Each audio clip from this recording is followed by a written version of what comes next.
At 1 p.m. today, senators and House managers and the White House legal team will be back in their seats and ready to go for another and likely long day, not quite as long as yesterday, as opening arguments are set to begin. Joining me now is one of the jurors in the trial. It's Democratic Senator Chris Van Hollen of Maryland. Senator, thank you. Sorry for your short night of sleep, but I guess this will be the beginning of what will be a lot of evenings like that. Yes, indeed. Good to be with you. A long day's journey into the night, and many more to come. Let me ask you this.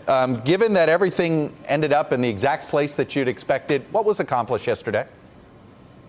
Well, what was accomplished was the country and everybody watching got to see that Republican senators were rejecting all amendments to allow for witnesses and documents at the moment in a trial that you usually get witnesses and documents. They were trying to rig the trial so that people could not see that evidence up front.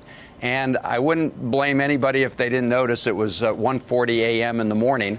But they rejected an amendment that I offered that would resolve this witness issue in the most impartial way we could, which was to say that the Chief Justice, the presiding officer, would make the first determination about whether or not a witness was relevant.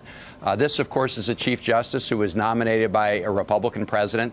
It was an obviously fair way to resolve it. It did not remove the option of the Senate to overturn by a majority vote the ruling of the Chief Justice. But when Republicans voted against that, it was a sign to me that they're not interested in an impartial proceeding in any way. Hey there, I'm Chris Hayes from MSNBC. Thanks for watching MSNBC on YouTube. If you want to keep up to date with the videos we're putting out, you can click subscribe just below me or click over on this list to see lots of other great videos.